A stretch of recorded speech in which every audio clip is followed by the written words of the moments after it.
Hello and welcome back to the Stronghold. I'm the Magi and welcome to Midweek Magic, where I want you to grow your collection by winning 2 free Rare or Better ICRs each and every week. This week's Midweek Magic has the distinction of being one of the oldest Eternal variants introduced on Arena, which is still in use. Of course, we're talking about none other than historic Artisan, where you can't build your deck with those rares and mythics, and it really doesn't get more budget than that. And I would normally take this opportunity to show our community how to take one of their starter decks or their existing standard collection and segue into an Eternal format for just a couple of wild cards. But Modern Horizons 3 is all the buzz right now, and instead I'm going to focus on a deck I've had in my back pocket that was, well, not quite meeting my budget-friendly standards, but it recently got better with the introduction of Modern Horizons 3, and in fact there's 3 different versions of it, a 4-color, a 3-color, and a 2-color, and we are going to talk about that deck today. But before we get into all that, this whole Midweek Magic thing has become a bit of a tradition here at the Stronghold, and it all started with our crack team of researchers discovering that we were the only YouTube channel making consistent, proactive, and timely Midweek Magic coverage. And here we are years later, and it appears that we're still the only ones out there doing it for the budget community. So be sure to subscribe to the Planeswalker Stronghold so that we can be here for you every chance we get. Now, what were we talking about? Oh yeah, right.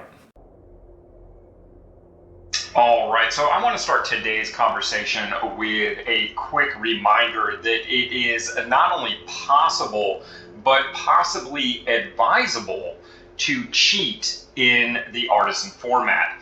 Artisan, of course, is a historic variant format in which you can only use basic lands, common cards, and uncommon cards with which to construct your deck.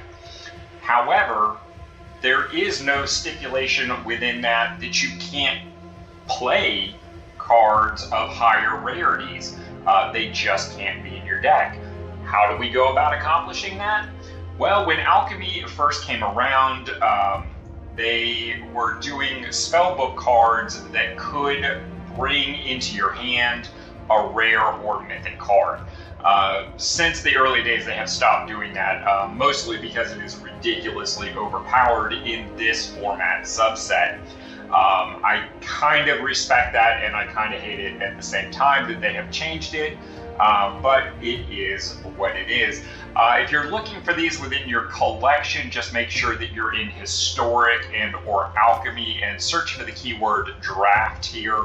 That is going to bring up what is roughly about 8 cards at this point. Do make sure that you have not collected enabled if this is the first time you're considering it. But in any case, there are 3 in particular which I think are very noteworthy. March Toward Perfection, we actually did a deck on this at the beginning of the 2024 budget year, using one of the starter decks and 2 uncommon wild cards to finish out your playset of March Toward Perfection, because of course 2 copies were already in the deck. For notable items here, you can get a Mythic Phyrexian Flesh Gorger, you can get a Phyrexian Obliterator, and I think those, well, really, I think that is most of the powerhouses. Archfiend of the Dross, another fairly powerful card, and let's see, where was it here? Yeah, the Vault Scourge, not a higher rarity card, but extremely powerful in the right deck, or can really turn the tide if you don't get a sampling of the higher rarity cards. From there, Xander's Wake is a 2-mana enchantment. Whenever 1 or more creatures you control die, draft a card from Xander Wake's spellbook. Only triggers once per turn. One of the most noteworthy cards is what you see here, Thieves Guild Enforcer. But really, this is mostly a rogues gallery in here. So if you were putting together any kind of rogues matter deck, like for the Outlaws of Thunder Junction, Outlaws style thing, this could be a very good wild card to throw in there. And of course, the last one is Celestial Vault, a 2-mana artifact. Now, you do have to do some things about exiling the cards and putting them underneath Celestial Vault and then sacrificing the vault to get access to them. But it can be well worth it, particularly in any sort of Angels Matters or Life Gain deck. This can turn the tide and make your deck far more powerful than anything else available in the format. Angel of Destiny, for instance, Resplendent Angel, even of Angel of Vitality, which is a card from the starter decks, Righteous Valkyrie, Angel of Invention, Angel of Sanctions, Valkyrie Harbinger, just goes on and on. Resplendent Marshal, Enduring Angel, Sigurdian Savior, and I think that's all. Yeah, that's all the really high rarity stuff. So do be aware of this. You might want to consider it for your own deck building purposes.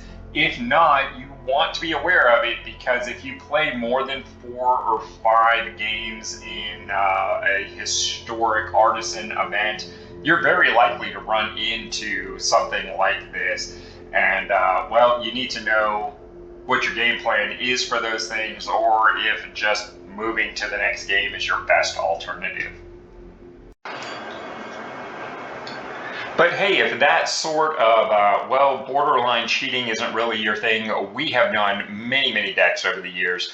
And if you follow the link in my description to my Aetherhub page and select Historic Best of One, you're going to come across a bunch of decks that we've made over the years.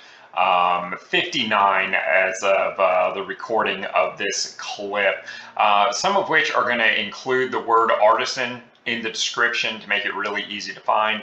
But really, all of my historic decks are designed to use very few rares. So it would be very easy to select any single one of these decks and just make a couple substitutions on that, and you would be quite literally good to go. If you are looking to do something to combine a limited selection of Modern Horizons 3 cards with perhaps your existing standard collection, look no further than the Jukai Naturalist powered Enchantress decks that have been running around standard for the last almost 3 years now. They get a big potential boost from the green-white Auras deck within Modern Horizons 3. Jukai Naturalist, I believe, will affect the bestow cost on various creatures, but I'm going to be 100% honest, I haven't had time to test it yet, so buyer beware. All right, so let's take a look at the Persistent OG, and I have named the deck that because of Putrid Goblin and Obstinate Gargoyle, two persistent Gs, Goblin, Gargoyle. You see where I'm going. For those that don't know, the way Persist works, when this creature dies, if it doesn't have a -1/-1 counter on it, it returns to the battlefield now with a -1/-1 counter on it. That is true for the Gargoyle and Putrid Goblin. So they come back basically as 1/1s. However, we have a nifty little trick in our back pocket. We are running 4 copies of First Day of Class, which is an instant. Whenever a creature enters the battlefield under your control this turn, put a +1/+1 counter on it. It gains haste until end of turn. This also gives you a learn, which you can add cards to your sideboard if you want, or you can just use this as a rummage ability. Discard a card in your hand you don't need for the option to draw a card. Similarly, we are running Grumgully the Generous, legendary Goblin Shaman. Each other non-human creature you control enters the battlefield with an additional +1/+1 counter on it. So that's going to work again to nullify those -1/-1 counters from the persist and basically make it a perpetual thing. The creature basically comes back exactly the way it was. Now, in order to initiate a win con, we've got a total of 8 creatures here that allow us to sacrifice a creature for benefit at no cost. Of course, from current standard, I think everybody is pretty familiar with Bartolome, a 2/1 legendary vampire knight, sack a creature or artifact, put a +1/+1 counter on Bartolome. So this allows us to just sack those persistent creatures over and over and over again because it immediately comes back. So it gives us an outlet to do that over and over again, plus we're benefiting because Bartolome gets bigger. Same with 3 copies of Bloodflow Connoisseur. This sacrifices a creature, put a +1/+1 counter on the Connoisseur. And then lastly, we've got 2 copies of Sling Gang Lieutenant. Best buds to Siege Gate Commander, which is not in this deck because Siege Gate Commander has a mana activated cost. Lieutenant, on the other hand, is very similar, but the sacrifice a goblin has no additional cost. When you do so, target player loses 1 life and you gain a life. The Lieutenant also brings along 2 1/1 red goblin creature tokens that make excellent chump blockers to help you finish out the game. Beyond that, we've got some additional creatures that get big every time you sack something. Of course, Gixian Infiltrator from current standard, a 2/1 Phyrexian human. Whenever you sacrifice any permanent, put a +1/+1 counter on it. We do have some lands that sacrifice and things like that that could also trigger this. But mostly in here for the opportunity to get big and the fact that it's a common from standard to make this deck a little more budget friendly. Jury, Master of Reb, was from the Wilds of Eldraine bonus sheet as an uncommon. This is not a sack outlet, but it does get bigger whenever you sacrifice a permanent. And again, permanent, not just creature.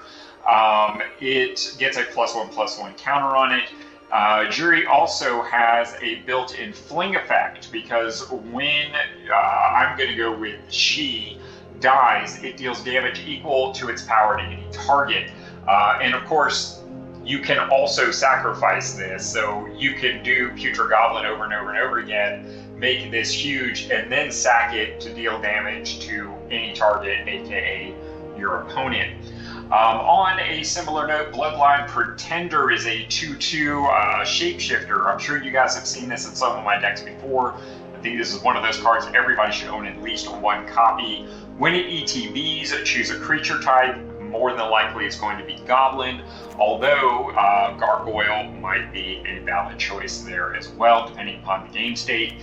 Whenever another creature of the chosen type enters the battlefield under your control, put a +1/+1 counter on Bloodline Pretender. So again, all in all, we are doing an additional 6 creatures that are not sack outlets themselves, but get bigger when creatures die, enter the battlefield, get sacrificed, etc., etc.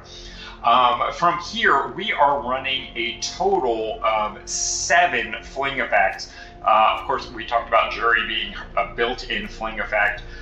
We've got the double pair of Thud and Fling. Quantities on this really don't matter. If you already have 2 copies of Fling and you don't own a Thud, that's okay. I've included 1 of each because if you are going to craft them, it's better to have both because you can now use both in a Brawl deck that might use a similar design or something like that. We are also using Callous Sellsword, an uncommon from Wilds of Eldraine, currently in Standard. It has the Sorcery Speed Adventure Burn Together, which is another fling effect. And this creature also comes into play and gets a +1/+1 counter on it for each creature that died under your control this turn. So if for some reason you're not able to win by going off with Putrid Goblin and then flinging something, you could then replace the giant creature that you just flung by casting Callous Sellsword after all of that and having a nice, big, huge creature once again. We are also running Kazul's Fury in one of the modal double face land slots. This is just another fling effect. It is instant speed, but it costs 3 mana. Not that big a deal most of the time, but make sure if you're planning on winning by flinging, or if you need to do it in response, to have that mana open. From here, we've got a toolbox, because a lot of times I get questions like, why aren't you running a 4-of on Grumgully, or Sling Gang Commander, or Sling Gang Lieutenant, or Bartholomew, whatever the case may be? And the answer is, rather than having an additional copy of Grumgully or an additional copy of Siege Gang, I would rather do a more budget build. And this includes a 3-card toolbox that allows you to functionally have more copies of, say, Putrid Goblin, Grumgully, Siege Gang Lieutenant, etc., etc., etc. The first in here is a single copy of Goblin Matron. When she ETBs, you may search your library for a Goblin card, reveal that card, put it to your hand, and then shuffle. So if you need a Putrid Goblin, a Grumgully, Siege Gang Lieutenant, really any of those, you can go grab that up. Similarly, Faceless Agent is a 3-mana colorless 2/2 changeling. When it ETBs, you seek a creature card, most prevalent creature of its type in your library. So for this deck, that is goblins, but of course this could go in a merfolk deck or an elf deck or whatever, and that's why I think everybody should have at least one copy of this card in their collection. And finishing out this tutor, pseudo-tutor sort of thing is the Goblin Ringleader, 4-mana 2/2 with haste. When it ETBs, reveal the top 4 cards of your library, put all Goblin cards revealed this way into your hand, and the rest onto the bottom of your library. So that gives you a nice 4-card dig to find whatever missing piece you might need, whether that's Putrid Goblin, Grumgully, Sling Gang Lieutenant, or even Goblin Matron, and the Faceless Agent and the Bloodline Pretender also count here, because since they have Changeling, they are all creature types. So I do believe they can be searched up with both Matron and can be found with Ringleader. But I might be mistaken on that. I'll have to check that, because Changeling is an ability on the card, so it might not take effect until it actually enters play. But nonetheless. From here, we've got the mana base, and I want to skip ahead and kind of talk about the MDFCs, because we are running 7. Because, hey, we're a 4-color deck, if you hadn't noticed. Spikekill Hazard is a great utility card that also happens to be a land. We can even use this if we don't have a sack outlet to kill our Putrid Goblin and get 1 rotation out of it. Sometimes that'll be all the difference you need. Revitalizing Repast is another way to take a -1 counter off of a creature, and again, you could then sack it to get that single turn of the wheel to see if that finishes things out. And depending upon your game state, that might be all you need. Razor Grass Ambush is the only real removal piece in the deck other than the fling effects. And it's mostly in here because it's also a land, so the opportunity cost of running this is very, very low. Stomp Stomp is the other pseudo removal piece in here that, of course, is a red-green land to boot. We talked about Kazul's Fury as a fling effect. Ball again recovery is, let's say they kill one of your combo pieces and you can't go off in response for whatever reason. This lets you get that combo piece back from your graveyard. And of course, it's also a green mana source when you need it to be. And then Fell the Profane, destroy target creature or planeswalker. This is one of the few lands in the deck that can come into play untapped as far as the modal ones. And that can be an important difference, especially like if you need to, on turn 4, cast Sling Gang Lieutenant, and for some reason you don't have a black source, that can make all the difference. Same if you want to get Gargoyle down, or Bartolome on 2, Gargoyle on 3, whatever the case may be. You can force that issue with green source. As another form of fixing, we're running a single copy of Ornithopter of Paradise. This is one of those cards I think every Brawl player should have, so why not run it here where our mana base is a little stretched. Similarly, we're running Solar Transformer, new card from Modern Horizons 3. It does enter the battlefield tapped. It gives you 3 energy. It taps for a colorless, so it is potentially ramp to get Siege Gang down on 3, for instance, or something like that, or to cast that Goblin Ringleader on 3. And it can tap and help fix for the cost of 1 of those 3 energies. So basically you get 3 fixing uses out of this, and we are splashing 2 colors, of course, through the Gargoyle and Bartolome on white, and Grumgully is the sole green card, unless we decide to cast one of our MDFCs.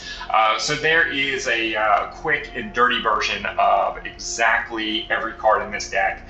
And this, again, is designed to be a very budget-friendly, a lot of singletons, a lot of leaning on common legal cards. You can certainly do a more focused version of this deck that is more all in on the Goblin theme and really cutting the white altogether, etc., etc. But I think this is a little bit more fun, a little more budget friendly, and really a little bit friendlier for those of us here in the community. And hey, just in case you didn't catch all that, Matt would like you to know that the deck list that we discussed in this video is going to have a link down in the doobly-doo to take you over to Aetherhub, along with a link to any other alternative lists that you might wish to consider. He only asks that you give it a little thumbs up when you're over there checking out the deck list. And I plan on live playing this event on Wednesday at 11 a.m. over on my Twitch channel, so definitely stop in and check it out.